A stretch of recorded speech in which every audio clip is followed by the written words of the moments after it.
Hello friends, good morning. എല്ലാവർക്കും super കൺമണി സീരിയലിൻ്റെ latest episode റിവ്യൂയിലേക്ക് സ്വാഗതം. അങ്ങനെ ആൻറ്റിയമ്മയും മാനസയും ഹേമയും കൂടിയിട്ട് കൃഷിനുള്ള ബ്രേക്ക്ഫാസ്റ്റ് ഒക്കെ ഉണ്ടാക്കിയിട്ട് കൊടുന്നു വെക്കുകയാണ്.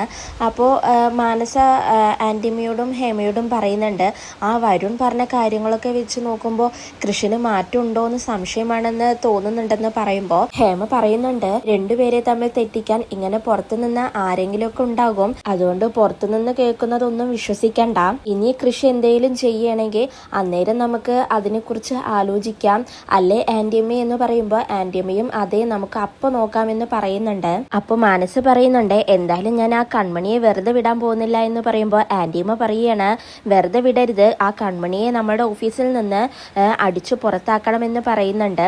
പിന്നീട് മനസ്സ് പറയുകയാണ്, ഞാനുണ്ടാക്കിയ ബ്രേക്ക്ഫാസ്റ്റ് കൃഷിന് ഇഷ്ടാവോ എന്നറിയില്ല എന്ന് പറയുമ്പോൾ ഹേമ പറയുന്നുണ്ട്, ഒരു പെണ്ണിനെ ഇഷ്ടമാണെങ്കിൽ ആ പെണ്ണുണ്ടാക്കിയ എന്ത് ഫുഡാണെങ്കിലും അവര് ഇഷ്ടത്തോടെ കഴിക്കും എന്ന് പറയുമ്പോഴാണ് അങ്ങോട്ടേക്ക് കൃഷി വരുന്നത്. കൃഷി അപ്പോൾ പറയുന്നുണ്ടോ, ഇത് ഒരുപാട് ഡിഷസ് ഉണ്ടല്ലോ എന്നൊക്കെ പറഞ്ഞിട്ട് മാനസയുടെ തോളിൽ കൈയിടുന്നുണ്ട്. അപ്പോൾ ഹേമ പറയുന്നുണ്ട്, ഇന്ന് നൂഡിൽസ് ഉണ്ടാക്കിയത് മാനസയാണ്, നിനക്ക് വേണ്ടി സ്പെഷ്യലായിട്ട് ഉണ്ടാക്കിയതാണെന്നൊക്കെ പറയുന്നുണ്ട്. അപ്പോൾ ആൻറ്റിയമ്മ പറയാണ്, മോനെ നീ ഇരിക്കെ, മാനസ വിളമ്പി തരുമെന്ന് പറയുമ്പോൾ കൃഷി പറയുന്നുണ്ട്, ആൻറ്റിയമ്മേ, എല്ലാവർക്കും ഒരുമിച്ചിരിക്കുക, സ്ത്രീകൾ ആണുങ്ങൾക്ക് വിളമ്പിത്തരാൻ മാത്രമല്ലല്ലോ, എല്ലാവർക്കും ഒരുമിച്ച് കഴിക്കാമെന്ന് പറഞ്ഞിട്ട് കൃഷി എല്ലാവരെയും വിളിക്കുമ്പോൾ ഹേമയും ആൻറ്റിയമ്മയും പറയാണ്, എന്നാ പിന്നെ നിങ്ങൾ രണ്ടുപേരും കഴിക്കേ, ഞങ്ങൾ പിന്നീട് കഴിക്കാമെന്ന് പറഞ്ഞിട്ട് കൃഷും മാനസയും കൂടിയിട്ട് കഴിക്കാനിരിക്കുകയാണ്. കൃഷി അപ്പം മാനസയോട് പറയുന്നുണ്ട്, മാനസ എനിക്ക് വേണ്ടിയിട്ട് സ്പെഷ്യലായിട്ട്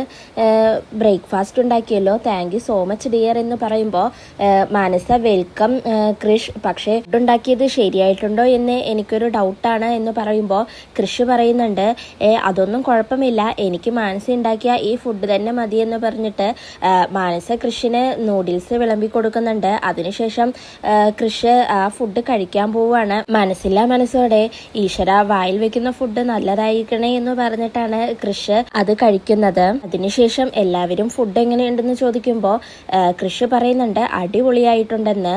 ആൻറ്റിയമ്മ വീണ്ടും ചോദിക്കുകയാണ് കൃഷിനോട്, മോനുട്ട എങ്ങനെയുണ്ട് മാനസ ഉണ്ടാക്കിയ ഫുഡ് എന്ന് ചോദിക്കുമ്പോൾ കൃഷി പറയാണ്, നന്നായിട്ടുണ്ട് ആൻറ്റിയമ്മേ എന്ന്.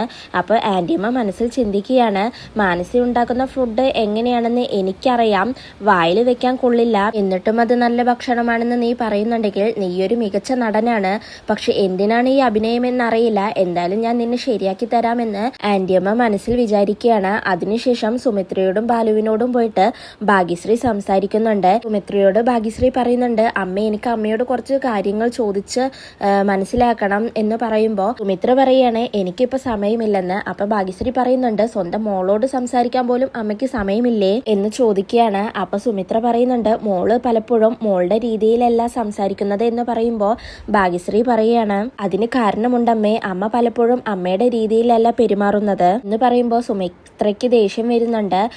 അപ്പൊ ബാലു ഭാഗ്യശ്രീയോട് ചോദിക്കാണ്, മോൾക്ക് എന്താണ് അറിയേണ്ടത്, എന്നോട് ചോദിക്കുക എന്ന് പറയുമ്പോൾ ഭാഗ്യശ്രീ പറയാണ്, ഞാൻ പലവട്ടം ചിന്തിച്ചതാണ് ഇത് ചോദിക്കണോ വേണ്ടയോ എന്ന്. ചോദിക്കാൻ പറ്റില്ലെന്ന് എനിക്ക് മനസ്സിലായി, അതുകൊണ്ടാണ് ഞാൻ ഇത് ചോദിക്കാൻ പോകുന്നത്. ഏട്ടന്റെ ശരിക്കുമുള്ള അച്ഛനും അമ്മയും സാഗറും സുജാതയുമാണോ എന്ന് ഭാഗ്യശ്രീ ചോദിക്കുന്ന സമയത്ത് ബാലുവും സുമിത്രയും ഷോക്കാവുന്നുണ്ട്. ആ ഷോക്കാവുന്നതോടുകൂടി തന്നെ ഭാഗ്യശ്രീക്ക് മനസ്സിലാവുന്നുണ്ട് അത് സത്യമാണെന്ന്. അപ്പൊ ഭാഗ്യശ്രീ പറയുന്നുണ്ട്, രണ്ടുപേരുടെ ഞെട്ടലിലൂടെ തന്നെ എനിക്ക് കാര്യങ്ങളെല്ലാം മനസ്സിലായി എന്ന് പറയുമ്പോൾ സുമിത്ര ചോദിക്കാണ്, നീ ലാലിയെ കണ്ടിരുന്നോ എന്ന്. അപ്പൊ ഭാഗ്യശ്രീ പറയുന്നുണ്ട്, അപ്പൊ ലാലിയാന്റിയെ കണ്ട കാര്യങ്ങളെല്ലാം അറിയാൻ പറ്റൂലേ, പക്ഷെ ഞാന് ലാലിയാന്റിയെ കണ്ടിട്ടില്ല. ഇനി ലാലിയാന്റിയെ സംശയിക്കണ്ട അമ്മ, ഞാൻ അഡ്വക്കേറ്റ് ആവുന്നതിന് മുന്നേ ഒരു ഇൻവെസ്റ്റിഗേറ്റ് ജേർണലിസ്റ്റ് കൂടി ആയിരുന്നു, അത് നിങ്ങൾക്കറിയാമല്ലോ. അന്വേഷിപ്പിംഗ് കണ്ടെത്തുമെന്നല്ലേ ഞാൻ അന്വേഷിച്ചോ, പലതും കണ്ടെത്തിയിൽ പലതും പലരുടെയും ജീവിതം പിടിച്ചു കുലുക്കുന്നതാണ്. എന്തായാലും ഞാനൊരു കാര്യം തീരുമാനിച്ചോ, ഈ മഹാരഹസ്യങ്ങളൊക്കെ ഞാൻ ഏട്ടനെ അറിയിക്കും. ഏട്ടൻ ചിലപ്പോൾ തകരുമായിരിക്കും, പക്ഷെ ഏട്ടൻ തകരണം, ഞെട്ടണം. അമ്മയെ അന്ധമായി വിശ്വസിച്ചതല്ലേ, അതിനുള്ള തിരിച്ചടി ഏട്ടന് എന്തായാലും കിട്ടണം എന്ന് ഭാഗ്യശ്രീ പറയുമ്പോൾ സുമിത്ര പറയാണ്, ഭാഗ്യശ്രീ, നീ ഒരു കാര്യം മനസ്സിലാക്ക്, നീ ഞങ്ങളുടെ ചോരയാണ്, കൂടെ നിന്ന് ഒറ്റിക്കൊടുക്കരുത്, നിനക്ക് വേണ്ടിയിട്ടാണ് ഞാൻ ജീവിക്കുന്നത് തന്നെ എന്ന് പറയുമ്പോൾ ഭാഗ്യശ്രീ പറയാണ്, ചോര ഒന്നായിരിക്കും അമ്മേ, പക്ഷെ കാര്യമല്ല, എന്റെ മനസ്സ് വേറെയാണ്, നിങ്ങളുടെ ഒരു ദുഷ്ട മനസ്സാണ്, എന്റെ മനസ്സും നിങ്ങളുടെ മനസ്സുമായിട്ട് ചേരില്ല. സുമിത്രാദേവി എനിക്ക് വേണ്ടിയിട്ടാണ് ജീവിക്കുന്നത് ജീവിക്കുന്നതെന്ന് പറഞ്ഞാൽ ഞാൻ വിശ്വസിക്കില്ല. അമ്മ വെറുതെ കോമഡിയൊന്നും പറയണ്ട. സുമിത്രാദേവിക്ക് മാത്രമായിട്ടാണ് ജീവിക്കുന്നത്. മറ്റുള്ളവരുടെ സെന്റിമെന്റ്സ് ഒന്നും അമ്മയ്ക്ക് മനസ്സിലാക്കാൻ പറ്റില്ല. അമ്മയോട് ചേർന്നിട്ട് ഇപ്പൊ അച്ഛനും അതൊന്നുമില്ല. രണ്ടുപേരോടായിട്ട് ഞാനൊരു കാര്യം പറയാ. എന്തായാലും ഏട്ടനോട് ഞാൻ എല്ലാ രഹസ്യങ്ങളും അറിയിക്കാൻ പോവുകയാണ് എന്ന് പറയുമ്പോൾ ബാലു പറയുന്നുണ്ട് മോളെ അരുത് എന്ന്. അപ്പൊ ഭാഗ്യശ്രീ പറയാണ് എന്നോടല്ല അരുത് എന്ന് പറയേണ്ടിയിരുന്നത്, അമ്മ ചെയ്യുന്ന തിന്മകൾക്കെതിരെയായിരുന്നു അച്ഛൻ അരുത് എന്ന് പറയേണ്ടിയിരുന്നത്. പക്ഷെ എല്ലാത്തിനും അമ്മയുടെ കൂടെ അച്ഛൻ കൂട്ടുനിന്നു എന്ന് ഭാഗ്യശ്രീ പറയുമ്പോൾ സുമിത്ര പറയാണ് ഈ ബലരാമനെ കാര്യങ്ങളൊക്കെ അറിയിച്ചു കഴിഞ്ഞാൽ പിന്നെ ഒരു നിമിഷം പോലും ഞാൻ ജീവിച്ചിരിക്കില്ല എന്ന് പറയുമ്പോൾ ഭാഗ്യശ്രീ പറയാണ് അല്ലെങ്കിലും എൻ്റെ അമ്മ ജീവിച്ചിരിപ്പില്ലല്ലോ, എൻ്റെ അമ്മ എന്നോ മരിച്ചുപോയി. ദുഷ്ടമനസ്സുള്ള ഏതോ സ്ത്രീയാണ് ഇപ്പോ എൻ്റെ അമ്മയുടെ സ്ഥാനത്തുള്ളത്. അങ്ങനെയാണ് എനിക്കിപ്പോ തോന്നുന്നത്. നിങ്ങളെ പോലെ ഒരാൾ ജീവിച്ചിരുന്നിട്ട് ഒരു അർത്ഥവുമില്ല അമ്മേ എന്ന് പറഞ്ഞിട്ട് ഭാഗ്യശ്രീ പോവുകയാണ്. അപ്പോൾ ബാലു സുമിത്രയോട് പറയുന്നുണ്ട് അവള് ബലരാമനെ കാര്യങ്ങളൊക്കെ അറിയിക്കുമെന്നാ തോന്നുന്നത് എന്ന് പറയുമ്പോൾ സുമിത്ര പറയാണ് അവളെല്ലാം അറിയിക്കുന്നത് എനിക്കൊന്ന് കാണണം, ഞാൻ അതിനു മുന്നേ സഹദേവനെ ഒന്ന് വിളിക്കട്ടെ എന്ന് പറഞ്ഞിട്ട് സുമിത്ര സഹദേവനെ വിളിക്കുകയാണ്. എന്നിട്ട് സഹദേവനോട് കുറച്ച് കാര്യങ്ങളൊക്കെ പറയാനുണ്ടെന്ന് പറയുകയാണ്. ഇനി മുതൽ ബലരാമന് ഫോൺ ചോദിച്ചാൽ കൊടുക്കരുത്, ഭാഗ്യശ്രീ കാണാൻ വരികയാണെങ്കിൽ കാണാൻ പറ്റില്ലെന്ന് പറയണം, അവളെ അവനായിട്ട് കാണാൻ സമ്മതിക്കരുത് എന്നൊക്കെ സഹദേവനോട് സുമിത്ര പറയുകയാണ്. അതിനുശേഷം കൺമണി ഓഫീസിലേക്ക് പോവാൻ നിൽക്കുമ്പോൾ അമ്മായിമാര് കൺമണിയെ വിളിക്കുകയാണ്. ഫോൺ എടുത്തതും കൺമണി ഹലോ അമ്മായി എന്ന് സന്തോഷത്തോടെ പറയുന്നുണ്ടെങ്കിലും അമ്മായിമാര് പറയുകയാണ് അമ്മായിയോ, ആരുടെ അമ്മായി, ഞങ്ങളെ പടുകുഴിയിൽ കൊണ്ടിട്ടിട്ട് നീയിപ്പോ സുഖിക്കുകയല്ലേ, ഓഫീസിലെ കാര്യങ്ങളൊക്കെ നീ അറിഞ്ഞില്ലേ എന്ന് ചോദിക്കുമ്പോൾ കൺമണി ചോദിക്കുന്നുണ്ട് എന്താ അമ്മായി കാര്യമെന്ന്. അപ്പൊ അമ്മായിമാര് പറയാണ് ഓഫീസിൽ നിന്ന് ഞങ്ങളെ സസ്പെൻഡ് ചെയ്തു, ആ മാനസ മേഡമാണ് ഞങ്ങളെ സസ്പെൻഡ് ചെയ്തത്, നിന്റെ അമ്മായിമാരാണെന്ന ഒറ്റ കാരണം കൊണ്ടാണ് ഞങ്ങൾക്ക് ഇത് കിട്ടിയത്, നിനക്കിപ്പോ ഞങ്ങളുടെ കാര്യമൊന്നും നോക്കണ്ടല്ലോ, നീയും നിന്റെ കൃഷി സാറും ഇപ്പോ സുഖമായിട്ട് ഇരിക്കുന്നില്ലേ, പറ്റുമെങ്കിൽ നീ ഞങ്ങളെ അങ്ങോട്ടേക്ക് തിരിച്ചെടുക്കാൻ നോക്ക്, ആവശ്യത്തിന് ഞങ്ങളെ വേണം, അത് കഴിഞ്ഞാൽ നിനക്ക് ഞങ്ങള് കറിവേപ്പിലയാണല്ലേ, ഈ വീടും കൂടി കൈവിട്ട് പോയി കഴിഞ്ഞാൽ പിന്നെ ഞങ്ങൾ എന്താ ചെയ്യാന്ന് ഞങ്ങൾക്ക് തന്നെ അറിയില്ല, അതുകൊണ്ട് നീ എത്രയും പെട്ടെന്ന് വേണ്ടത് എന്താച്ചു ചെയ്തോ എന്ന് പറഞ്ഞിട്ട് അമ്മായിമാര് ഫോൺ കട്ട് ചെയ്യാണ്. അപ്പോഴാണ് അങ്ങോട്ടേക്ക് ധനലക്ഷ്മി വരുന്നത്. ധനലക്ഷ്മി വന്നിട്ട് വീണ്ടും അമ്മായിമാരെ കൺമണിക്കെതിരെ തിരിക്കുകയാണ്. ചിരിക്കുമ്പോൾ 1000 പേര് കൂടെ ഉണ്ടാവും, കരയുമ്പോൾ ഒറ്റൊരുത്തിയും നിങ്ങളുടെ കൂടെ ഉണ്ടാവില്ല, നിങ്ങൾക്ക് എന്തെങ്കിലും ചെയ്യണമെന്നുണ്ടെങ്കിൽ ആദ്യം ആ കൺമണിയെ അടിച്ചൊതുക്കണം, എനിക്ക് അത്രേ പറയാനുള്ളൂ എന്ന് പറഞ്ഞിട്ട് ധനലക്ഷ്മി പോവുകയാണ്. അതിനുശേഷം കൺമണിയാണെങ്കിൽ അമ്മായിമാര് വിളിച്ചതില് വളരെ സങ്കടപ്പെട്ട് കരഞ്ഞുകൊണ്ട് നിൽക്കുമ്പോഴാണ് അങ്ങോട്ട് ദേവ്സാർ വന്നിട്ട് വാ കൺമണി നമുക്ക് ഓഫീസിലേക്ക് പോവാമെന്ന് പറയുന്നുണ്ട്. അപ്പോഴാണ് കൺമണി കരയുന്നത് ദേവ്സാർ ശ്രദ്ധിക്കുന്നത്.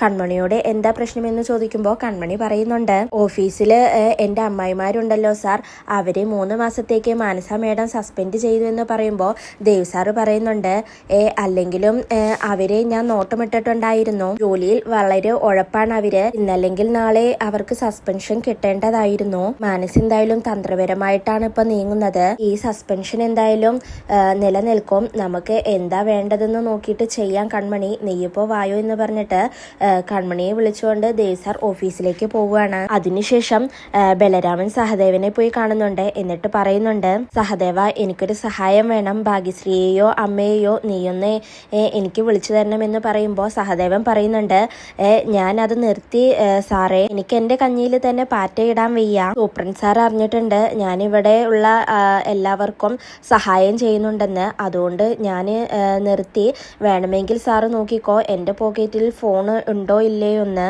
ഞാൻ എന്തായാലും ഇനി അതിന് കൂട്ടുനിൽക്കില്ലെന്ന് പറയാണ്.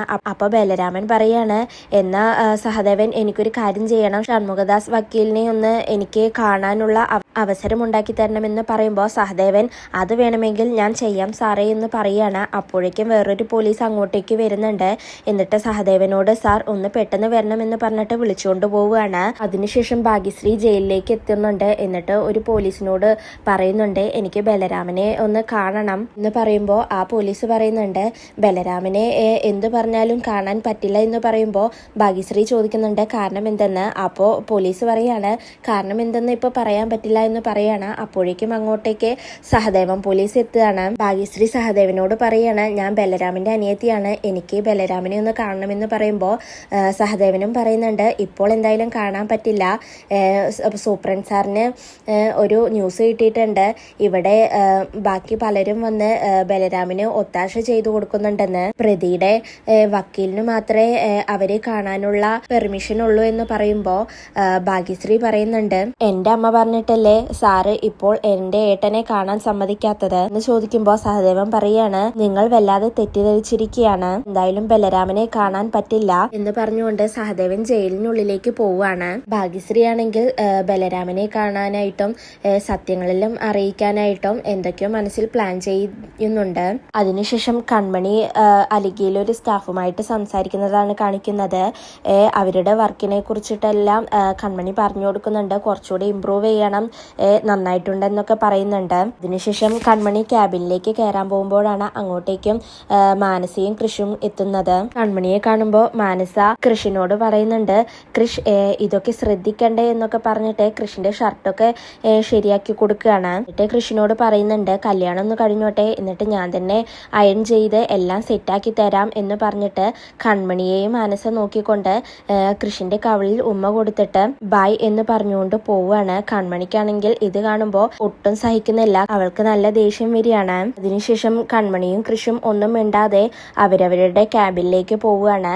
എന്നിട്ട് കൺമണി ഫോൺ എടുത്തിട്ട് കൃഷിനെ വിളിക്കുകയാണ്. എന്നിട്ട് കൃഷിനോട് പറയുന്നുണ്ട്, എന്തിനാ ഉമ്മ മാത്രമാക്കിയത്, കെട്ടിപ്പിടിക്കായിരുന്നില്ലേ, എന്തൊക്കെയായിരുന്നു, ഡ്രസ്സ് ശരിയാക്കുന്നു, കൊഞ്ചുന്നു, കുഴയുന്നു, ഇത് പാർക്കോ ബീച്ചോ ഒന്നല്ല ഓഫീസാണെന്ന് പറയുമ്പോ കൃഷി കൺമണിയോട് പറയുന്നുണ്ട്, കൺമണി സോറി, ഞാൻ പറഞ്ഞില്ലേ അച്ഛൻ വരുന്നത് വരെ അവളെ പിടിച്ചു നിർത്താനുള്ള അടവുകളാണ് ഇതെല്ലാം സഹിച്ചേ പറ്റൂ എന്ന് പറയുമ്പോ കൺമണി പറയാണ്, ഇതെനിക്ക് അഭിനയമായിട്ടൊന്നും തോന്നുന്നില്ല, ഇത് സംഗതി ഒറിജിനലാണെന്ന് പറയുമ്പോ കൃഷി പറയാണ്, സത്യമാണ് കൺമണി, ഇത് അഭിനയമാണ്, നീ എന്റെ മുഖം ശ്രദ്ധിച്ചില്ലേ, എന്റെ ഇഷ്ടക്കേട് നിനക്ക് അപ്പൊ തന്നെ മനസ്സിലായില്ലേ, ഇത് വാസ്തവമാണ് കൺമണി, നീ ഇതൊന്നും കാര്യമാക്കരുത്, വിഷമിക്കരുത്, ഇതെല്ലാം നമുക്ക് വേണ്ടിയല്ലേ എന്ന് പറയുമ്പോ കൺമണി ചിരിച്ചുകൊണ്ട് പറയുകയാണ്, സാർ എന്നോട് ഒത്തിരിയൊന്നും സത്യം ചെയ്യണ്ട, എനിക്ക് എന്റെ സാറിനെ അറിയില്ലേ, സാറിന്റെ മനസ്സിൽ ഞാനും എന്റെ മനസ്സിൽ സാറും മാത്രമല്ലേ ഉള്ളൂ, അത് നമുക്ക് രണ്ടുപേർക്കും അറിയാം, എനിക്ക് സാറിനെ പൂർണ്ണ വിശ്വാസമാണെന്ന് കൺമണി പറയുന്നുണ്ട്. അപ്പോഴേക്കും അങ്ങോട്ടേക്ക് മാനസ വരുന്നുണ്ട്.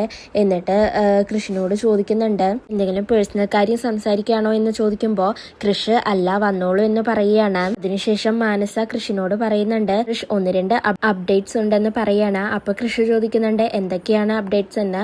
അപ്പോ മാനസ പറയാണ്, 3 പേരെ ഞാൻ ഇവിടുന്ന് സസ്പെൻഡ് ചെയ്തു, CCTVയിലൊക്കെ നോക്കിയപ്പോ അവര് ജോലിയൊന്നും ചെയ്യുന്നില്ല, ചിലപ്പോ നേരത്തെ പോവും, ഒട്ടും തന്നെ ഉത്തരവാദിത്തമില്ല, സത്യഭാമ, സുലോചന, ശാന്ത ഇവര് 3 പേരുമാണ് എന്ന് പറയുമ്പോ കൃഷി മനസ്സിൽ വിചാരിക്കുകയാണ്, ഇവൾ ശരിക്കും എന്നെ പൂട്ടിയിരിക്കുകയാണ്, ഇനി എനിക്ക് ഒന്നും ചെയ്യാൻ പറ്റില്ല എന്ന് പറയുമ്പോ മാനസിയും മനസ്സിൽ ചിന്തിക്കുന്നുണ്ട്, നിനക്കിനി ഒന്നും ചെയ്യാൻ പറ്റില്ല കൃഷ്, നീ നിന്റെ കൺമണിയുടെ അമ്മായിമാരെ എങ്ങനെ പുറത്തിറക്കണമെന്ന് ആലോചിക്കുകയല്ലേ, ഞാൻ അവര് ശരിക്കും പൂട്ടിയിരിക്കുകയാണ്, ഇനി നിനക്ക് ഒന്നും ചെയ്യാൻ പറ്റില്ലെന്ന് മനസ്സിൽ ചിന്തിക്കുകയാണ് മാനസ.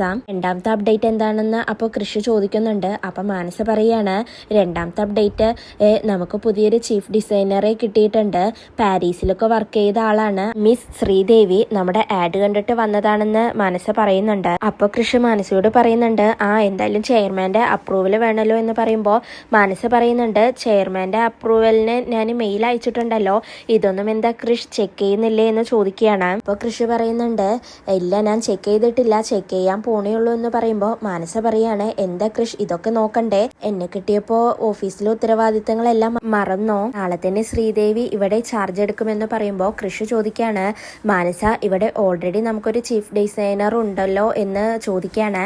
ഇതെല്ലാം കേട്ടുകൊണ്ട് കൺമണിയും നിൽക്കുകയാണ്. ഇതോടുകൂടിയാണ് ഇന്നത്തെ എപ്പിസോഡ് അവസാനിക്കുന്നത്.